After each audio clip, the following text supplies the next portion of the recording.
السلام عليكم ورحمة الله وبركاته.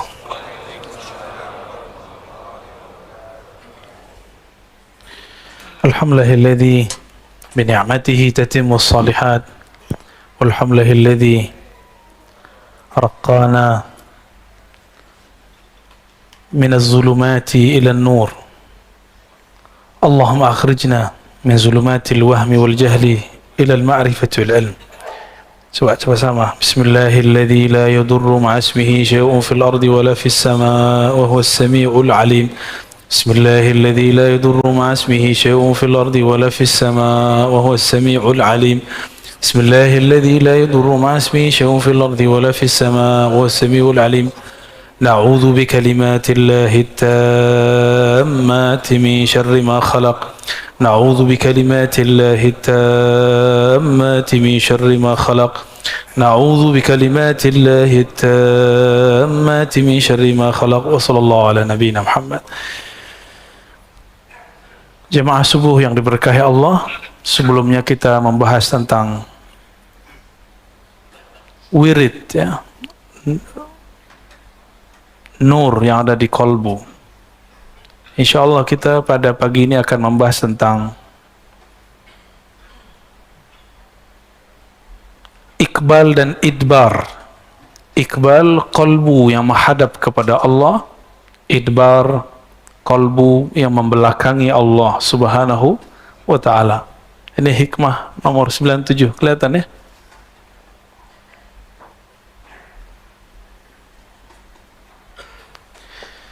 Sebelumnya mari kita baca Al-Fatihah. Semoga Allah membuka pikiran hati kita semua dan memberkahi pengarang kitab ini dan membuat cinta kita kepada Rasulullah bertambah. Semoga dengan demikian juga Allah mengampuni semua dosa-dosa kita, menutupi semua aib kita. Amin ya rabbal alamin. Al-Fatihah. A'udzubillahi minasyaitonir rajim. Bismillahirrahmanirrahim. Maliki yaumiddin. Iyyaka na'budu wa iyyaka nasta'in. صراط الذين أنعمت عليهم غير المغضوب عليهم ولا الضالين آمين. وبسنادنا المتصل الإمام ابن عطاء الله السكندري قدس الله سره قال: النور له الكشف والبصيرة له الحكم. Nur apabila masuk ke dalam kolbu, maka akan tersingkaplah pandangan kolbu. Itu kalau nur masuk ke dalam kolbu. Tersingkapnya kolbu bukan berarti dia akan melihat sosok, belum tentu. Atau belum tentu dia melihat cahaya, tapi dia merasa tenang. Coba lihat anak kecil, kalau lampu mati takut nggak? Maka anak kecil senang kalau lampunya hidup. Nah, ciri-ciri nur sudah masuk ke dalam diri, ada perasaan tenang. Ya. An-nur lahul kasyaf, ini dia. Nur, cahaya. Apa itu cahaya? Sesuatu ciptaan Allah yang membuat engkau dapat melihat objek di sekitarmu. Itu disebut cahaya. Ada cahaya pagi ini? Bisa dari lampu, bisa dari mana-mana. Ya. Jika seandainya suatu saat cahaya-cahaya ini hilang, kolbu masih bercahaya nggak? Nanti ada masa, saya bukan nakut-nakutin, tapi Nabi SAW mengabarkan akan ada masa krisis. Di saat itu datanglah sang maha pembohong. Jika ada yang maha benar Allah, ini maha pembohong. Surganya neraka, nerakanya surga.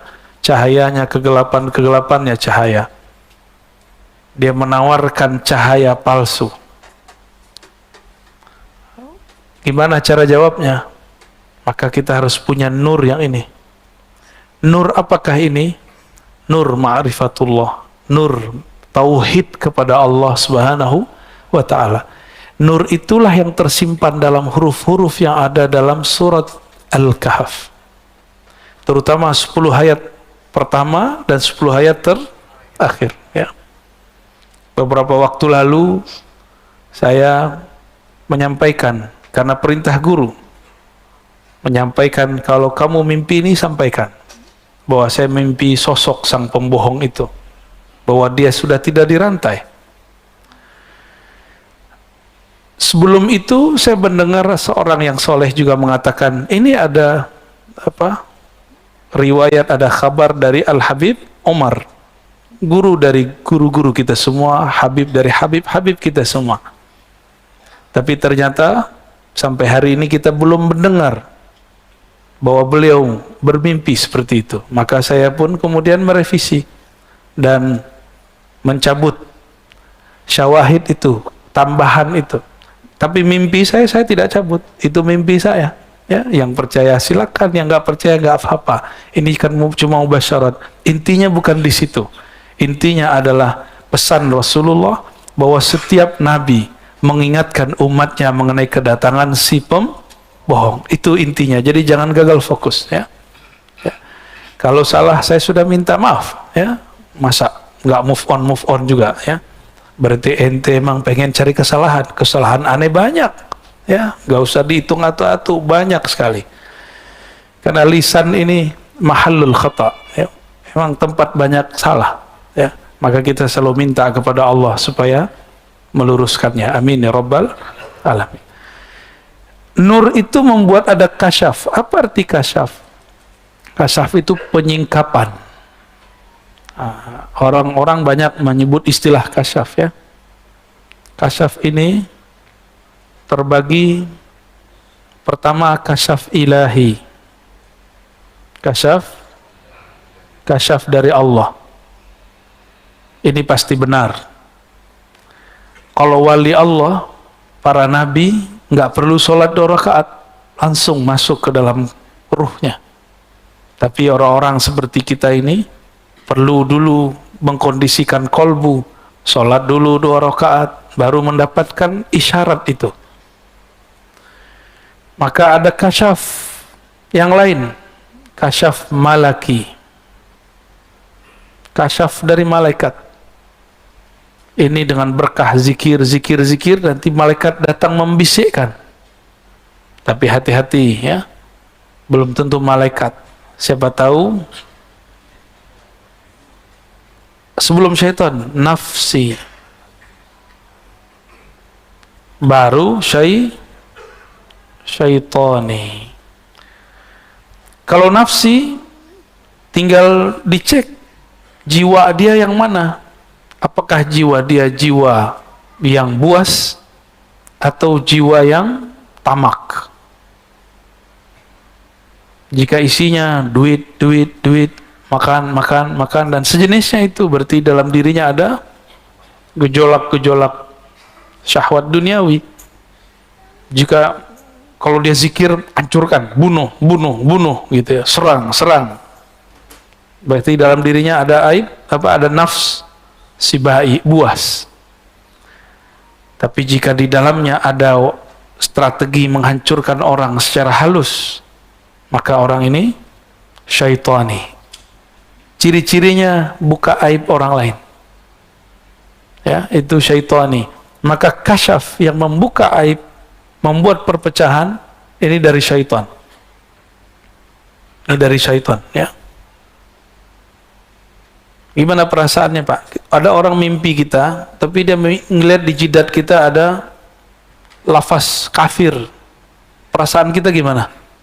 Sedih kita, ya. Kita yang mimpi begitu, katakan, ini mimpi dari syaitan. Oh, lagi zikir, katakan, syaitan lebih lama zikir daripada kamu, ya. Jadi kalau itu terjadi pada antum, jangan percaya. Sama, antum mimpi ngelihat ada lafaz Allah di jidat orang, belum tentu juga benar, ya. Seperti itu cara iblis untuk menipu kita, supaya kita percaya dengan orang itu padahal dia bukan orang yang benar. Ini kalau kasyaf ilahi, ini yang disebut ihsan, musyahadah, muraqabah. Ini para wali-wali Allah yang spesial. Sedangkan malaki, ini wali-wali Allah biasa. Jadi wali Allah juga ada tingkatannya, sebagaimana malaikat juga ada tingkatannya. Kalau malaki turunnya ke kolbu, dia masuk ke kolbu. Sedangkan jika itu dari syaitan, membuat was-was dan gelisah. Nah, Di masa Rasulullah ini terjadi semua. Nah, Rasulullah hanya menerima mimpi orang yang dari ilahi atau malaki. Saya sudah sering menyebutkan bahwa para sahabat itu setiap ba'da subuh setoran mimpi. Cuma jumlah sahabatnya belum sebanyak ini. Ya. Ini berapa nih orang nih? Dan tidak semua sahabat bermimpi. Sampai-sampai Abdullah bin Umar yatamanna birru'ya, berharap dia punya mimpi. Apa kata dia? Coba kalau saya mimpi. Dia kalau ada orang mimpi datang ke Nabi, Nabi takbir. Maksudnya apa? Menceritakan mimpi sudah biasa di zaman Rasulullah sallallahu alaihi wasallam. Maka saya aneh kalau ada orang mengatakan itu bukan uslubnya Habib Umar gitu. Itu bukan, kalau wali pasti uslubnya salah satunya mimpi. Salah satu dari uslub walaya adalah menghargai mimpi. Mungkin kalau kita berhusnuzan, bukan uslub beliau, bukan metodologi beliau jika berdakwah menceritakan mimpi. Kalau itu saya percaya. Tapi kalau wali tidak menghargai mimpi, saya tidak percaya. Ya, semua wali menghargai mimpi karena mimpi itu terjemahan kolbunya. Kolbunya lagi benar, tinggal dicek mimpinya apa. Dan hebatnya wali-wali Allah, mereka sadar dalam keadaan mimpinya. Ya, bisa sadar dalam mimpinya. Dalam mimpi itu akan datang ada wali-wali palsu, mursyid-mursyid palsu, itu bisa dicek, Pak. Bisa dicek. Ada cara-caranya, ya. Ini macam-macam daripada kasyaf, ya. Kalau yang mau nulis silahkan ditulis ya, saya hapus. Sekarang basirah. Apa beda nur dan basirah? Meskipun nur sudah dapat, tapi kalau basirahnya nggak benar, basirah itu adalah pandangan batin. Ini basirah. Ini pelajaran besar, saya tidak ingin mengungkap kesalahan, cuma ini pelajaran besar yang diekspos. Masalah mimpi, masalah kasyaf. Masih ingat berapa tahun yang lalu pemilu, salah satu ustadz kita yang sangat alim mendengar juga orang soleh, sama kasus ya, nggak jauh beda dengan saya ya. Coba ini masuk ke ranah politik, bahwa orang soleh ini menyebut nama salah satu calon 5 kali, benar? Itu kasyafnya benar, kasyafnya benar. Tapi yang menerjemahkan kasyaf ketika dibukakan satu kejadian, antum melihat satu kejadian masing-masing beda-beda nggak? Contoh, saya kan ditanya orang mengenai video Gus Yakut tuh, masalah azan. Kalau orang Bintaro mah udah biasa, ya nggak? Bener nggak? Ini Puri Bintaro nggak ada Pak suara mic keluar. Ini paling cuma saat azan, sholawatannya nggak ada, baca Qurannya nggak dikencengin. Sudah biasa orang di sini. Tapi masyarakat kita kan masyarakat orang yang rame, suka rame-rame, bener gak ya? Senang dengerin sholawatan. Itu kaget dengan kata-kata begitu, nggak siap. Bapak sudah pernah umroh pasti, haji di Saudi, itu speaker diatur. Di Malaysia diatur. Tapi orangnya mau diatur. Orang Indonesia kan nggak siap digituin. Kita ini hidup santai, masa depan cerah. Ketemulah satu clue yang kira-kira membuat kita emosi. Kalimat misalnya menggonggong. Nah, ini digoreng terus. Dulu waktu Pak Yusuf Kala berbicara hal yang sama, tidak ada yang mengomentari seperti itu. Kenapa? Ada basirah yang berbeda, cara pandang yang kan sudut-sudutnya lain-lain. Antum yang biasa keluar negeri itu biasa dengan begitu, tapi kalau mainnya dalam negeri ya begitulah.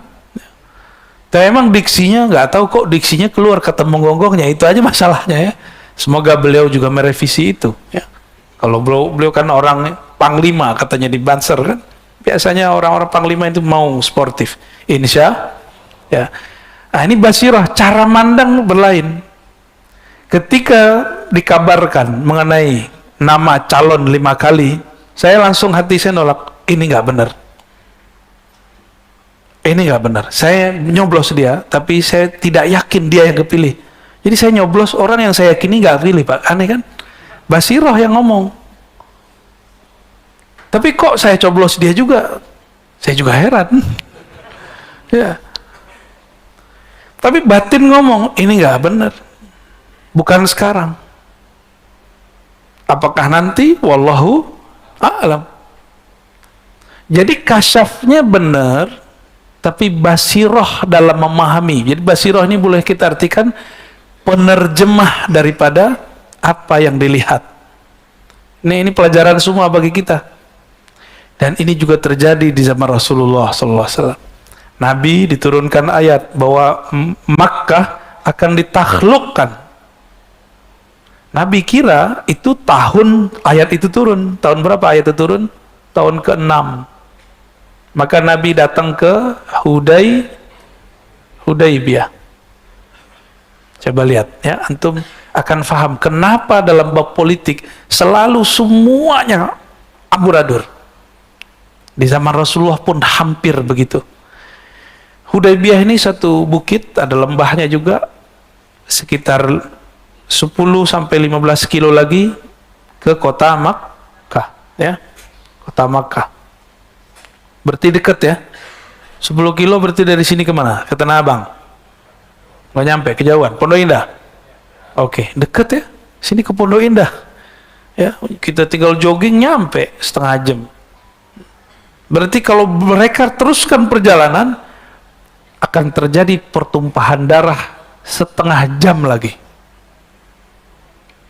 Jumlah umat Islam lebih banyak daripada kafir Quraisy yang sudah tua-tua. Jadi itu yang menolak umat, yang menolak Nabi Muhammad, wong tua. Orang tua yang gak mau berubah, meninggalkan agama lamanya, yaitu menyembah Lata, Uzza, dan sejenisnya. Tahun keberapa itu? Ayatnya turun tahun ke-6. Nabi kira itu tahun tersebut, tapi ternyata di ayatnya ada kalimat insya Allah. Ini level Nabi loh. Level Nabi, wahyunya masih dikunci dengan lafaz insya Allah. Kalian akan memasuki tanah haram pada tahun mereka ini insya Allah. Tiba-tiba kafir Quraisy menghadang Rasulullah dan mengatakan, siapa yang bilang ente Muhammad Rasulullah? Ente Muhammad bin Abdullah. Kalau ente Muhammad Rasulullah, dari dulu kami izinkan engkau di sini. Terus gimana? Kita buat perjanjian, kata mereka. Ini yang buat perjanjian omnya Nabi, pamannya Nabi, senior Nabi semua. Yang anak muda cuma satu yang terkenal, ya, Muawiyah. Dan ayahnya Abu Sufyan. Dua-duanya nanti jadi mu'alaf. Tahun ke-6 berhasil? Enggak. Sahabat udah bawa semua barang-barang penting yang mau dikirim ke saudaranya. Umar sudah bawa barang banyak, mau pulang kampung nih. Ketika Umar sudah sangat ingin sekali pulang kampung, ternyata dihalangi. Nabi SAW mengalah. Apa kata Umar? Ahakkun dinuna? Agama kita bener gak nih? Rasulun anta? Ente Rasul beneran apa Rasul palsu? Kira-kira kalau ngomong gitu gimana? Saya nih mimpin antum pergerakan, jadi imam misal. Terus tiba-tiba kita ngalah dengan suatu kondisi. Ada yang berdiri, ente imam beneran gak? PA ente gitu. Kata Pak Mirwan, mana ada imam begini, kita jumlah kita banyak, benar harus menang, tidak ada orang benar itu mengalah. Kira-kira begitu kalau dibahasakan. Pecah itu, kelompok sahabat kemudian goyang. Tiba-tiba Rasulullah diam aja ya, Rasulullah diam aja, karena wahyu tidak ada isyarat baru. turunlah Abu Bakar As-Siddiq, karena Abu Bakar dapat ilham ilahi. Kalau Nabi disuruh dia melihat kejadian, melihat mana yang bisa berhasil, mana yang tidak berhasil, mana yang diuji, mana yang tidak diuji. Jadi sahabat aja diuji, masa ente nggak diuji? Ya, nggak ada orang nggak diuji. Sampai mati kita bakal diuji. Hidup ini ujian semua. Pilihannya ujian, kita lolos atau kita diuji kita nggak lolos. Abu Bakar menegur, hei Umar, bukankah engkau membaca ayat ini? Di dalamnya ada lafaz insya.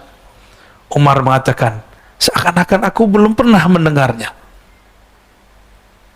Berarti ini ada dua manhaj. Umar sebelum diingatkan Abu Bakar memahami orang benar harus menang. Begitu gak? Tapi ternyata orang benar mesti menang tidak langsung saat itu juga, bisa diundur kemenangannya. Ini yang benar. Ya. Jadi kita nggak boleh berjihad itu pakai nafsu, pakai emosi. Berjihad harus dengan ruh. Ruh itu tidak ada emosi di dalamnya, yang ada cuma semangat. Semangat yang bukan membabi buta. Nah, ini terjadi. Abu Bakar waktu itu punya basirah. Rasulullah punya basirah. Basirah Rasulullah apa? Ngalah. Basirah Rasulullah mengalah. Basirah Abu Bakar meluruskan Umar. Berat gak tuh? Itu salah satu masa terberat Rasulullah Sallallahu Alaihi Wasallam. Jadi ini selevel Nabi, ring satunya pecah. Dan antum kalau umur panjang, saya umur panjang. Nanti kalau kita ditakdirkan berjuang bersama imam akhir zaman, seandainya kan, wallahu a'lam, nanti antum akan menyaksikan ring satunya berdebat seperti ini. Kalau mereka tidak ahlul kasyaf, dan yang kedua tidak ahlul basirah, bagaimana cara lahul hukmu, bagaimana nanti akan memutuskan kasyafnya? Umar ahli kasyaf, Abu Bakar ahli kasyaf. Di antara mereka mana yang paling kuat basirahnya? Basirah Abu Bakar. Jadi tidak semua ahli kasyaf itu benar cara terjemahannya. Ini kita ingatkan jauh-jauh hari. Karena nanti politik ke depan mungkin nanti akan melibatkan orang-orang itu lagi. Melibatkan ahli-ahli kasyaf. Siapa tahu nanti ahli kasyafnya nambah, ya kan? Bikin rumit nanti masalahnya.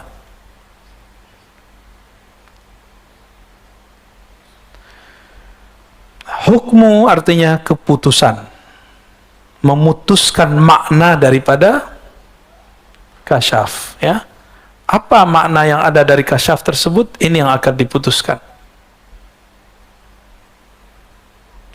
Disinilah kita perlu memandang kolbu. Wal kolbu, kolbu itu mempunyai dua karakter. Yang pertama iqbal. Ada namanya iqbal? Iqbal, menghadap kepada Allah, bukan ke nafsunya. Yang kedua idbar, menghadap dunia. Idbar menghadap, idbar menghadap dunia. Di dunia ada apa aja? Fulus, apalagi viral, sama-sama app. Satu app fulus, satu viral. Dua ini, satu duit materi, dua eksistensi. Satu fulus, satu viral. Cuma ini ujian umat Nabi Muhammad, yang lain lewat, gak ada masalah.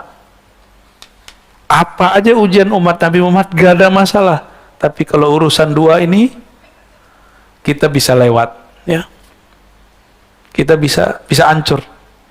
Urusan fulus dan viral. Benar gak? Apa saya salah? Ya. Fulus gimana? Antum diuji dukutnya, fulusnya. Saat kita cinta harta, kita yang bekerja, bukan kita yang menikmati. Maka saya sering bertanya ke kawan-kawan saya yang bekerja, pernah nggak Anda sudah capek-capek survei buat bahan presentasi, mengumpulkan data, tapi yang jebol punya teman, pakai punya kita. Pernah? Pasti banyak. Ya. Gak usah khawatir, Allah gak pernah menukar rezeki seseorang. Siapa yang stres saat itu, berarti dia sedang berprasangka kepada Allah. Inilah bahayanya, rukun iman keenamnya rusak. Dia berpikir rezeki dia diambil orang. Tidak ada rezeki kita diambil orang. Apalagi pasangan kita diambil orang, gak bakal. Itu rezeki. Anak kita diambil, gak bakal. Yang punya kita akan sampai kepada kita. Yang gak bakal sampai. Nah, ini perlu digarisbawahi. Punya apa namanya? Punya usaha yang sama dengan orang lain? Pernah punya? Tiba-tiba nggak laku, sepi, setan datang. Ini kan bagian dari was-was, kasyaf syaitani. Kebawa mimpi bahwa tetangga sebelah naruh apa namanya, jimat sial. Ya, toko kamu sedang diserang. Wah, datanglah ke dukun besok. Kata dukun, itu benar. Mimpi setan datang ke rasulnya setan. Klop sudah, kuadrat. Kesetanan lah orang ini. Ini kesurupan orang sadar. Lebih bahaya daripada orang kesurupan beneran. Ada orang kesurupan, paling-paling suaranya berubah ya. Ya, tegang-tegang dikit ya, cowel ya, sadar insya Allah. Tapi kalau yang kayak tadi, itu kesetanan. Dia sadar, tapi dia sedang kesetanan. Dan itu lebih berbahaya. Ya.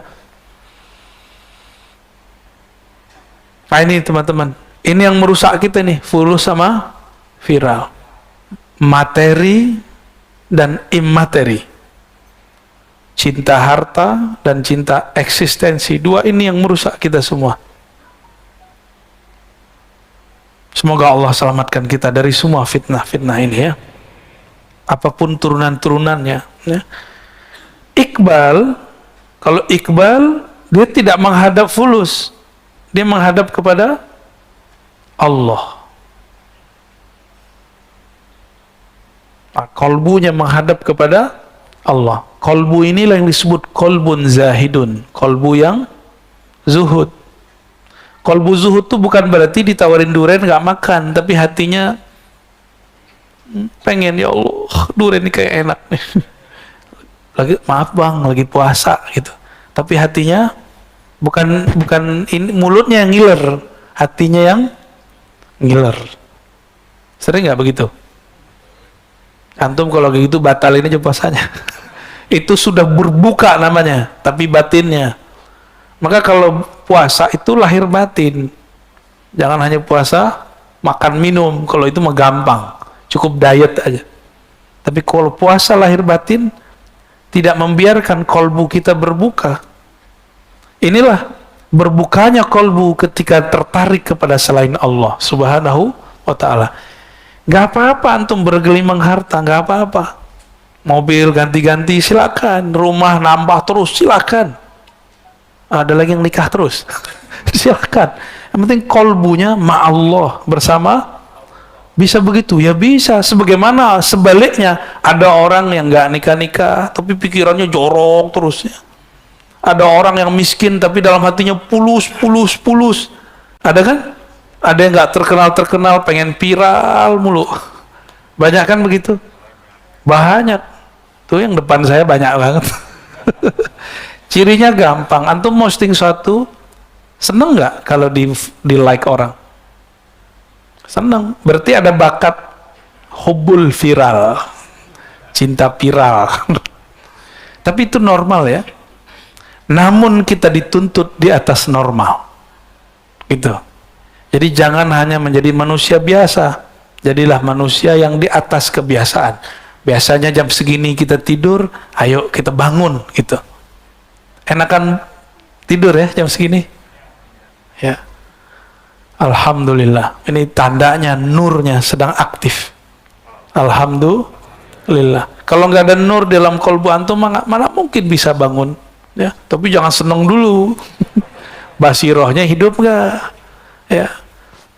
Kalau basiroh hidup, kita itu happy, memahami sesuatu selalu positif. Ini ciri-ciri orang punya basiroh. Maka saya tidak takjub dengan orang yang melihat alam gaib. Saya takjub jika dia bijak memahami apapun yang gaib. Ini yang mahal, ya. Saya punya guru, dia ngobatin penyakit hati dan orang gila. Waktu saya minta izin mau ke Jakarta dulu, tahun 2000 berapa itu ya? 2004 atau 2005. Tiba-tiba ada pasien datang, tapi ini bukan pasien gila. Pasien yang dia mengatakan, di sana guru dipanggil Buya ya. Buya, saya melihat dalam mimpi saya, tetangga sebelah naruh semacam sihir di rumah. Makanya kami sakit-sakitan sekeluarga. Itu langsung digebrak meja. Apa-apaan kalian? Itu iblis. Langsung wajah mereka terang. Yang tadinya seperti dirundung duka, nggak ada semangat, langsung semangat. Jadi dengan gebrak meja itu sembuh. Jadi wali begitu Pak ya. Wali gebrak meja, muridnya jadi sembuh. Guru kalau gebrak meja, santrinya jadi kiai. Kalau santrinya shadiq, santrinya adalah murid yang jujur, yang sungguh-sungguh kepada gurunya. Tapi kalau murid yang udah merasa jadi guru, disindir dikit marah, ya, disindir marah, apalagi disebut nama, itu murid kurang ajar, ya, murid kazib. Murid itu kalau diomongin oleh gurunya, dia nggak tersinggung, justru dia datang ke gurunya, mencium tangan gurunya dan minta maaf. Wahai Tuan Guru, kalau aku salah, bimbing aku, jangan dibiarkan aku jauh. Tapi antum akan menyaksikan nanti, bahkan mulai sekarang mungkin akan terjadi, murid-murid disindir dikit, tersinggung. Masa tersinggung sama guru? Siapa kita tersinggung sama guru? Justru kalau guru sindir kita, itu anugerah dari Allah Subhanahu wa ta'ala. Saya dari muda saya udah biasa digampar-gampar sama guru, udah biasa. Apakah kita menjauh? Enggak, malah tambah mendekat kepada beliau. Kita dulu salah nulis, dibilang jahil ente. Kita datang, ya Sayyidi, ana jahilun. Betul, saya jahil. Tolong bimbingan engkau. Oh tenang, saya bimbing. Jadi orang bisa baca kitab yang tidak ada barisnya, khusus untuk antum ada si baris. Ya. Ini dua versi, ada yang tanpa baris, ada yang pakai barisnya. Jadi bisa baca kitab Pak. Guru kalau marah itu berkah. Ghadabu syekh barakatul lil muridin. Ya. Marahnya guru, sindirannya guru itu berkah bagi murid. Jangan tersinggung ya. Kan dari kapan hari aneh sindir mulu politik antum kan? Aneh kan juga lagi menghantam diri sendiri karena ya begitulah. Itu cara kita. Tapi tidak sedikit yang tersinggung, baper ya. Maka yang enggak ya sudah. Yang mau dibimbing, ayo kita lanjut.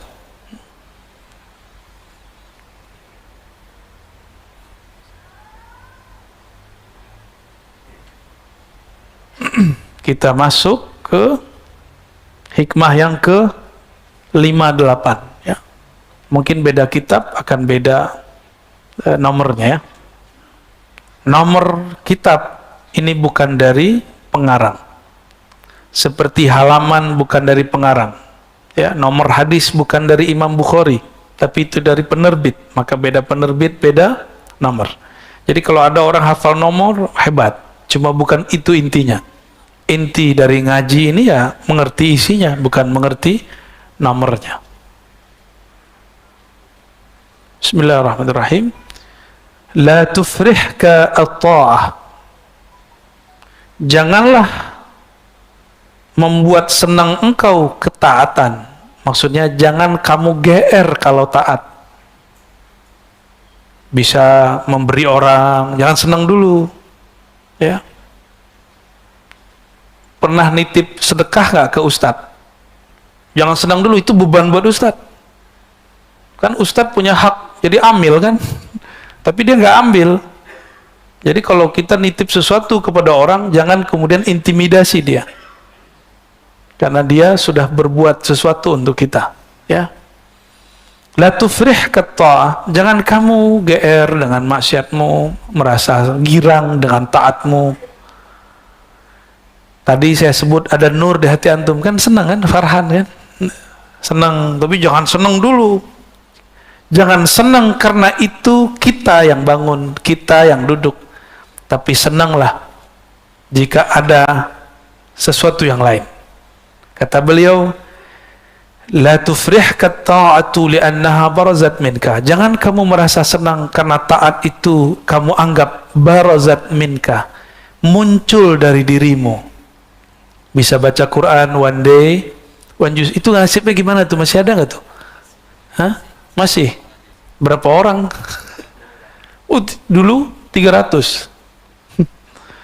Dulu banyak, ya, lama-lama ada kebosanan, malal. Apa kata Allah? Innallaha la yamallu hatta tamallu.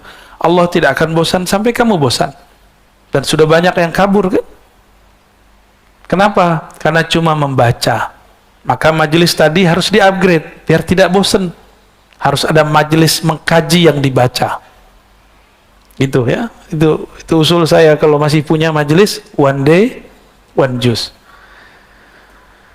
Jangan kamu merasa senang kamu bisa membaca Quran 1 juz 1 hari, bisa tahajud, bisa ikut pengajian. Jangan senang karena itu usaha kita, tapi senanglah engkau, wafrah biha, farhanlah kamu, senanglah kamu, li'annaha barazat minallah, karena ketaatanmu muncul. Barazat ini artinya muncul,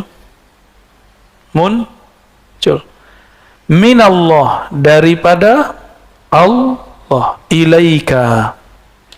Kenapa saya tadi sebut antum yang hadir pagi ini itu ada nur. Siapakah yang memberikan nur? Allah. Nur itulah yang membuat hati kita mau dengar. Ini kan banyak yang lebih tua umurnya secara biologis daripada saya, tapi mau dengar. Kalau nggak ada nur nggak mungkin kan, gengsi Pak. Rozi baru anak kemarin sore, azan aja gua duluan daripada dia. Kan bisa begitu. Lalu itu urusannya apa? Ya, dulu dia dokter, aneh yang suruh dokter kok. Terus masalahnya apa? Kalau dia sekarang jadi guru kita, dan itu akan terjadi Pak. Nanti saya akan menyaksikan ada anak muda, hafalan hadisnya, pemahamannya lebih dahsyat daripada saya, dan saya harus duduk di depan dia, gitu. Dan gak ada masalah. Kita senang-senang aja. Kenapa? Ilmu yang ada pada saya dan ada pada dia kan dari Allah. Maka saya duduk di depan dia bukan sedang menghancurkan eksistensi, justru sedang mensyukuri apa yang diberi Allah Subhanahu wa ta'ala. Inilah ayat Allah Ta'ala, kul bifadlillah wa birahmatihi fabidzalika falyafrahu huwa khairum mimma yajma'un. Katakanlah, hai Muhammad, ini dalil maulid juga ya. Ini dalil maulid juga dalil bab masalah taat. Bifadlillah, dengan anugerah Allah dan rahmat kasih sayangnya jualah. Fabizalika, karena itu semua, falyafrahu, bergembiralah engkau. Nanti di bab maulid dalilnya ini juga. Adakah anugerah dan rahmat yang lebih besar daripada diutusnya Rasulullah? Ada nggak? Maka ini bisa jadi dalil apa? Maulidur Rasul Sallallahu alaihi wasallam, termasuk Isra dan Mi'raj Nabi Sallallahu alaihi, semua itu adalah nikmat untuk umat. Maka kita senang setiap bulan Rajab karena di situ ada tanggal 27 Rajab. Meskipun secara riwayat tidak terlalu sahih, tapi ahli sejarah memilihnya untuk memperingati Isra dan Mi'raj. Falyafrahu, ya, maka bergembiralah. Kenapa? Karena itu anugerah dari Allah Subhanahu wa ta'ala.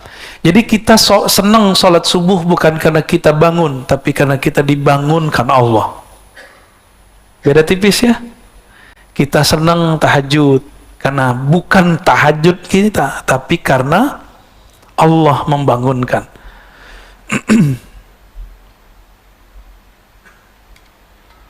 Gimana? Masih lanjut?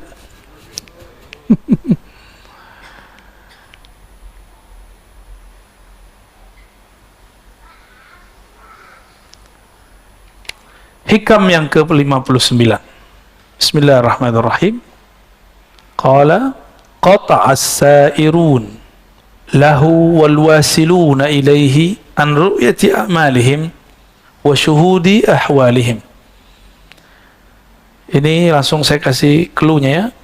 Ada dua jenis hamba, ada dua jenis murid, dua jenis hamba yang datang kepada Allah. Pertama, sa'ir. Sa'ir ini bahasa Arabnya, bahasa lainnya murid. Apa arti murid? Orang yang berkehendak menuju Allah. Apa arti murid? Sudah jadi bahasa Indonesia, tapi dalam bahasa Indonesia murid orang yang berkehendak ilmu. Benar ya? Dan yang kedua, wasilin. Wasilinnya orang yang sudah sampai kepada kesadaran ilmu Allah, disebut dengan murad. Apa arti murad? Orang yang telah disampaikan kepada kesadaran ilmu Allah subhanahu wa ta'ala. Murid ini dia yang merasa dirinya yang beramal. Kalau murad, dia merasa amalnya anugerah dari Allah subhanahu wa ta'ala. Maka lafaznya qata'as sa'irin lahu wal wasilin, atau qat'us sa'irina wal wasilin ya, an ru'yati a'malihim. Murid dan murad sama-sama menempuh jalan beramal, sama-sama beramal, tapi ada perbedaan mereka saat melihat amal dan ahwal. Dia beramal, dia merasa ini amal dia yang berbuat atau apa, ini yang berbeda. Ammas sairun, adapun murid-murid, karena mereka lam yatahaqqaqu, belum menerapkan as-sidqa ma'allah, kesungguhan hakiki bersama Allah,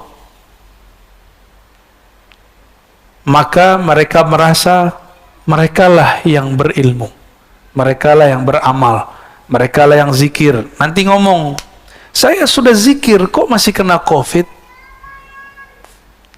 saya sudah doa, saya sudah sedekah haji umroh, kok masih kena ujian seperti ini.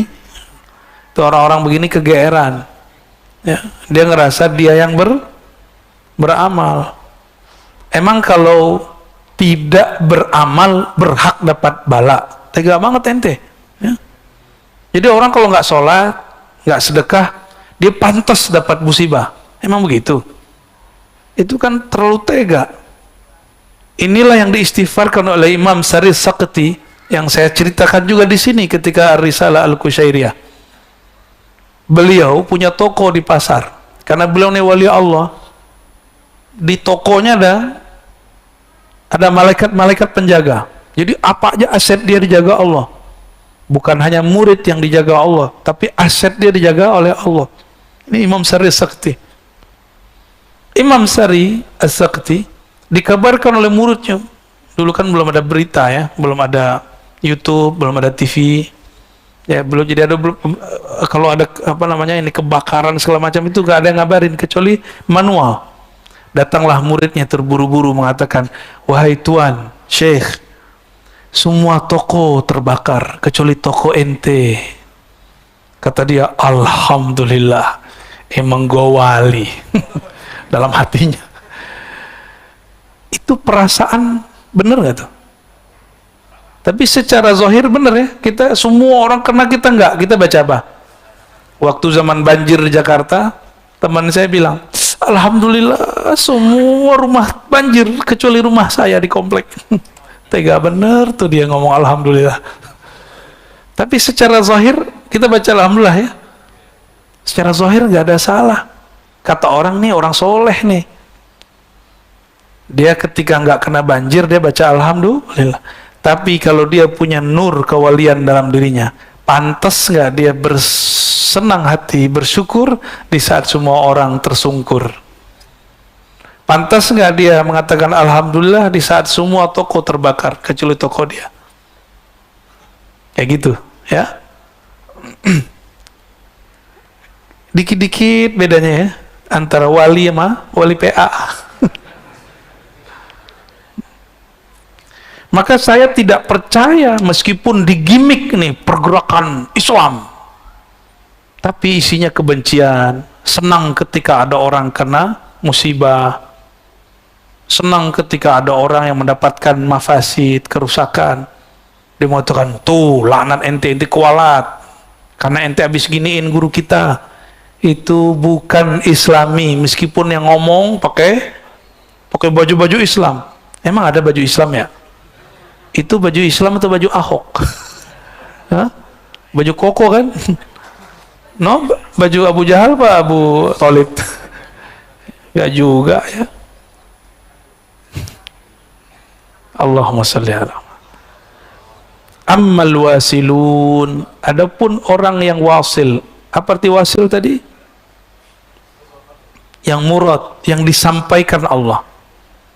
Fali'annahu ghayyabahum bisyuhudihi anha, karena dia Allah menggaibkan, menfanakan mereka dari memandang amalnya karena sibuk memandang Allah subhanahu wa ta'ala. Masih ingat kisah ibu-ibu sosialita yang lagi arisan di istananya Zulaikha? Masih ingat? Masih ingat gak? Emang antum pernah di sono? Maksudnya ingatkah kisahnya di Quran? Itu biasa ibu-ibu sosialita kan kalau ketemu bawa tas yang harganya, wah Masya Allah ya, cincin-cincinnya Masya Allah, bajunya Masya Allah, bawa kendaraannya juga Masya, kalau perlu budaknya budak mahal. Kata mereka, ih si Leha, si Juleha masa jatuh cintrong sama budaknya? Masa budak kita jatuh cinta? Itu Zulekha dengar, kata Zulekha, kalian belum tahu, aku ini sudah termasuk kuat menahan. Jadi Zulekha itu sudah sangat kuat dirinya menahan syahwatnya. Ini yang orang nggak pernah bayangkan. Orang taunya Zulekha itu penuh syahwat. Enggak, dia itu sudah kuat, udah nggak tahu lagi. Cowok aja ngeliat Nabi Yusuf kesemsem, Pak. Apalagi cewek. Cowok aja bilang, ya Allah, masa ada cowok secakap itu? Apalagi cewek yang ngeliat. Akhirnya dikerjain, dikasih pisau. Masih ingat? Taruh apel. Kan lagi motong-motong. Yang kegores bukan apelnya. Yang kegores jadi apel yang warna merah, bertambah merah karena darah. Tapi si ibu sosialita tidak menyaksikan dia menggores tangannya. Dia nggak merasakan sakit. Pada bengong semua. Kata Zulekha, Cup, ambilin air dong. Diambilin air. Maka habis itu semuanya menggila kepada Nabi Yusuf. Ini perbedaannya, ya. Karena jamalu Yusuf jamalul wajhi, jamalnya Nabi Yusuf jamal wajahnya, indah wajah secara fisik. Jadi antum yang ganteng-ganteng ini fitnah ini. Mbak-mbak yang cantik-cantik itu ujian buat kita ini. Ya. Kita mandang yang mana? Karena pandangan ini masih kepada fisik, kita jatuh cinta kepada fisik. Inilah lemahnya kita semua. Benar nggak kelemahan kita? Jadi nggak usah sok suci lah ya. Semua kita punya itu. Dan ujian kita yang terberat selain yang dua tadi, ya lawan jenis. Laki terhadap perempuan, perempuan terhadap laki-laki sama aja itu. Tapi maksud saya bukan itu.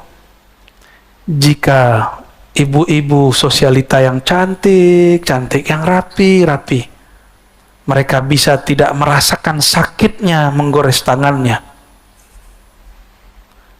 Apalagi jika mereka menyaksikan hakikat Nabi Muhammad sallallahu alaihi wasallam. Apalagi jika mereka menyaksikan keindahan Allah Subhanahu wa taala. Nggak akan terasa sakit. Covid ini udahlah jalani aja. Kan Allah yang ngasih. Apa ada sesuatu yang terjadi di alam semesta di luar aturan Allah? Ada nggak? Berarti Allah yang atur nggak nih? Walaupun zahirnya mereka, ya nggak? Tahu siapa mereka? Aneh juga nggak tahu. Itu bukan urusan presiden, Pak. Itu semua negara kena. Dan ini satu-satunya virus di sejarah alam semesta yang bisa menggegerkan semua dunia. Jadi jangan main-main lagi. Ini sudah global semua. Kok masih aja ngomong, kiamat masih panjang, masih panjang. Dajjal belum keluar. Nabi ngingetin Dajjal sudah keluar. Kita kok masih main-main aja. Di zaman ini Rasulullah SAW mengatakan, ya, antum bisa bayangkan, semua Nabi mengingatkan, hatta Nabi Muhammad mengingatkan, tapi Dajjalnya nggak keluar untuk mereka, keluarnya untuk kita. Nggak mungkin Allah tidak memberikan bekal. Mesti bekalnya lebih berat dan lebih dalam daripada bekal-bekal umat terdahulu. Maka Rasulullah SAW memberikan bekal syariat kepada sahabat supaya diturunkan kepada umat. Syariat ini di dalamnya ada tauhid, di dalamnya ada fikih, supaya ini menjadi wadah penguat energi kita, namanya ihsan, ma'rifatullah subhanahu wa ta'ala. Supaya nanti antum nggak seperti Hawariyun, ya, yang menjadi kesepian karena teman-teman Hawariyun semuanya menuhankan Isa. Jadi mereka nggak kuat tauhidnya, yang dilihat Nabi Isa, maka mereka menyembah Nabi Isa. Diangkatlah Nabi Isa jadi Tuhan setelah 300 tahun dia wafat, tahun 324, ya, itu terjadi. Jadi mereka menyembah Allah, tapi yang tampak pada perbuatan Nabi Isa. Itu kalau bahasa lembutnya, Pak. Kalau bahasa kasarnya lain lagi. Ya. Tapi kita kan tetanggaan, Pak, ya. Tetanggaan mas sebelah parkiran kan, jadi kita nggak boleh ngomong kasar-kasar amat. Udah cukup lah ya, udah jam 6. Gimana? Ada pertanyaan? Cukup? Ada pertanyaan? Mana nih panitianya? Baik, yang mau bertanya boleh angkat tangan.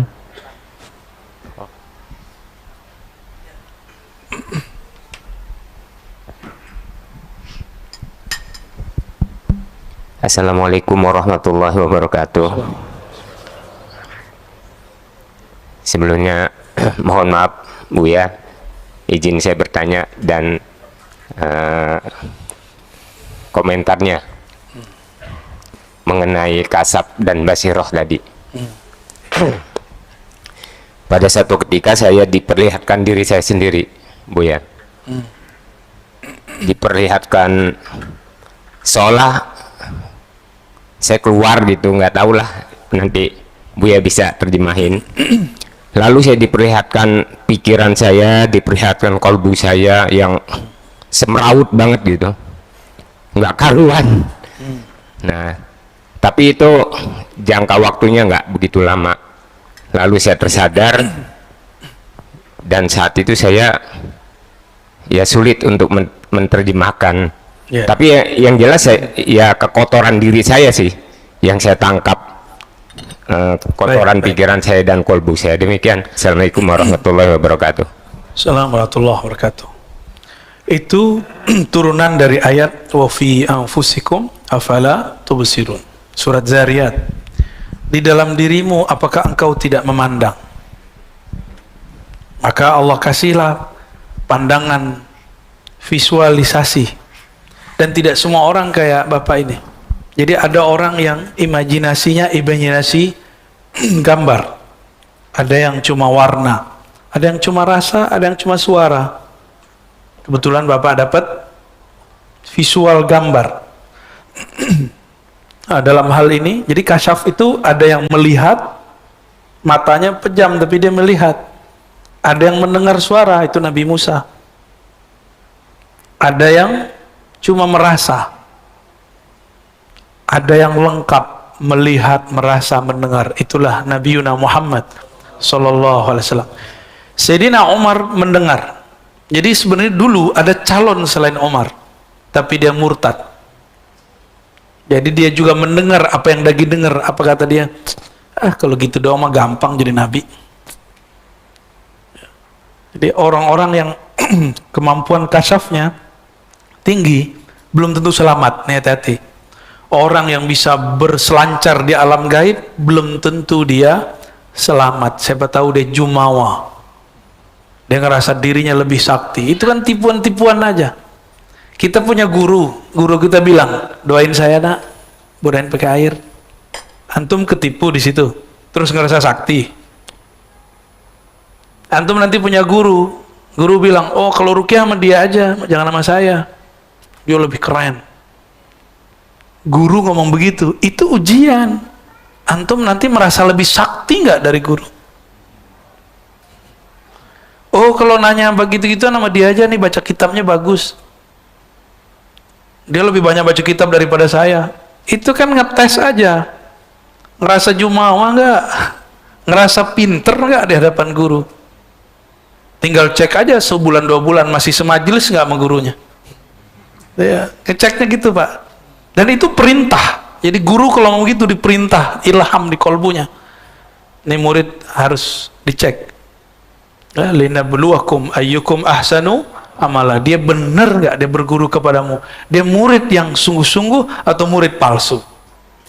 Itu saya mengalami itu Pak ya. Saya mengalami itu dan disuruh begitu, digituin juga sama. Sampai mati nanti kita digituin. Ya. Gara ente nih, ente yang bikin kita rame. Kita dipuji-puji karena kamu majelis kita rame. Oh itu kan gawat itu. Kalau saya merasa iya karena gua nih rame, terbersit saja sedikit iya karena saya lewat, gak lolos sudah ya, nanti jumawa ya, merasa diri sesuatu. Itulah yang membahayakan diri, yang disebut i'jabul mar'i binafsih. Salasu muhlikat, kata Nabi SAW. Ada 3 yang menghancurkan manusia. Dan yang paling bahaya, i'jabul mar'i binafsih. Kagumnya seorang kepada dirinya. Hati-hati ya. Kata pengurus masjid, misalnya bukan di sini. Karena gue yang urus nih, ya rame. Karena gue yang urus nih, beres semua. Ada perasaan itu muncul, padahal udah mantan. Kalau bukan karena saya nih, masjid nggak jadi. Nah, udah lewat antum tuh. Ya, seharusnya udah ditulis namanya di surga, hilang namanya. Hilang namanya. Jadi surga itu seringan lidah berkata. Wallahu a'lam bissawab. Ya, lanjut. Assalamualaikum warahmatullahi wabarakatuh. Assalamualaikum. Izin bertanya Buya, Ya, tadi Buya menyatakan bahwa ketika banjir rumah beliau saja yang tidak banjir. Kemudian dia mengucapkan alhamdulillah. Tadi Buya bilang wah kurang ajar tuh asum gitu kan. Lebih senang melihat orang lain menderita gitu. Sebaiknya menyikapinya seperti apa gitu. Baik, bagus. Assalamualaikum warahmatullahi wabarakatuh. Kalau manusia biasa itu normal dia ngomong alhamdulillah. Ini yang ngomongkan mursyid, namanya Imam Sari Sekti. Seorang yang terkenal jadi wali dan gurunya para wali. Beliau ini punya murid namanya Imam Junaid Al-Baghdadi. Sering dengar? Masa gurunya Junaid begini? Ya. Lalu gimana caranya? Sebelum mengetahui caranya, kita lihat apa yang terjadi pada Imam Sari Sakti. Kata beliau,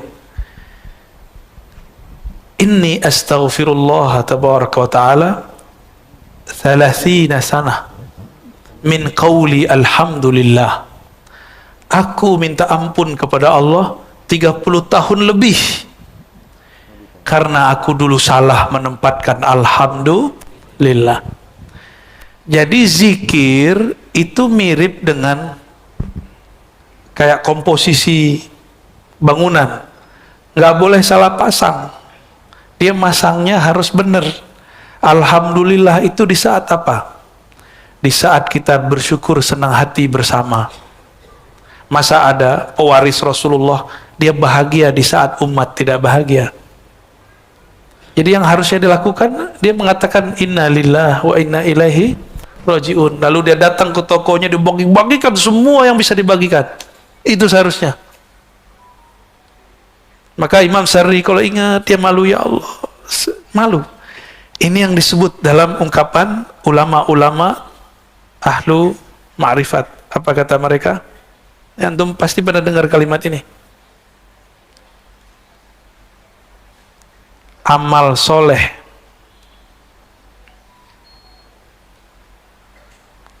awam, dosa para wali. Bahasa Arabnya hasanatul abrar sayyiatul muqarrabin. Itu amal soleh menurut orang awam, tapi dosa menurut para wali. Ya, benar nggak tuh? Kayaknya soleh, benar nggak baca alhamdulillah? Hati-hati, lafaz alhamdulillah dulu. Kalau kemarin-kemarin Allahu Akbar, kayaknya soleh bener tuh kalimat, ya. Tapi digunakan tuh bentak ustadz. Ya, ada ustadz di sini bukan saya. Dia nggak sepakat tuh. Ditakbirin Pak, sampai ke dia mau keluar parkiran dikerubungin. Karena beda pilihan. Dulu begitu, pakai takbir bentak orang. Jamaah neriakin ustadz pakai takbir. Ya kalah sinyalnya, lebih kenceng ustadznya. Cuma ada ustadz, sebagian ustadz takut sama jamaahnya. Ustadz cemen itu. Berhenti ente jadi ustadz. Guru itu memberi pengaruh kepada murid, bukan dipengaruhi murid. Guru itu yang memberi suluh, pelita bagi umat, bukan yang digelapkan oleh jamaahnya. Ya. Jadi ustadz itu dua jenis. Ustadz asal jamaah senang, ustadz asal Allah ridho. Tuh beda tuh ya. Jadi saya nggak akan terpengaruh dengan takbir-takbir orang yang bertakbir. Dulu masih ingat nggak Bapak sejarah 10 November? Itu sejarah apa? Apa yang terjadi di Surabaya? Perang. Itu perang tentara Inggris orang India. Mereka turun pakai takbir karena tentaranya Muslim. Tapi Muslim campur, Ahmadiyah mah nggak Ahmadiyah. Turunnya takbir, bingung. Yang diserang hidungnya nggak mancung tapi takbir juga. Mukanya ya beda kan orang India sama kita. Tapi takbir juga bingung mereka. Inilah yang membuat kita bisa bertahan. Takbirnya menggetarkan orang di sana. Maka ada yang membelot sebagian. Maka bisa diatasi itu dulu yang di Surabaya itu. Ya, 10 November ya terkenal itu. Itu yang meninggal saat itu syuhada, ya, para syuhada. Mereka berjuang untuk mempertahankan negeri, yang mana negeri itu dulu aman, tempat beribadah menyembah Allah Subhanahu wa taala. Jadi mencintai negeri yang di mana tempat itu aman untuk ibadah baru disebut hubbul watan minal iman. Cinta negeri bagian dari iman. Jadi kalau negeri yang nggak begitu nggak usah dicintai. Anda mau tanya sama antum nyaman nggak sholat selama ini? Ya. Ada nggak yang larang? Nggak ada. Kajian-kajian dilarang nggak? Amanah yang penting pakai masker kan? Alhamdulillah. Jadi ini ya udah ya amal soleh orang awam, tapi bagi wali dianggap dosa karena salah menempatkannya. Dan saya menyaksikan itu selama 2019 itu terjadi. Kiri kanan sama. Di sini Islam, di sini Islam. Ini partainya Islam, ini partainya Islam. Bahkan yang ini partainya nggak Islam, tapi takbirnya lebih kenceng. Kita bingung ini mana yang noleh ke kanan, Allahu Akbar, ke kiri Sholawatan sama istighosahan. Kita bingung Pak selama itu, ya. Ada lagi? Cukup lah ya. Buya Afan, ada pertanyaan dari YouTube Buya. Oke. Satu pertanyaan dari Siti Nisrina. Izin bertanya Buya, bagaimana cara terkoneksi dengan Wali Al-Ghaus? Oh, gak usah capek-capek cari Wali Ghaus, ya.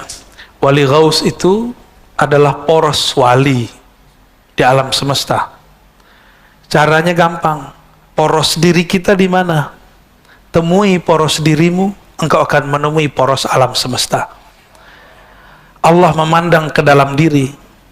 Allah juga memandang hanya kepada Al-Ghaus. Al-Ghaus di zaman Rasulullah beliau. Al-Ghaus itu artinya pemimpin kekasih-kekasih Allah.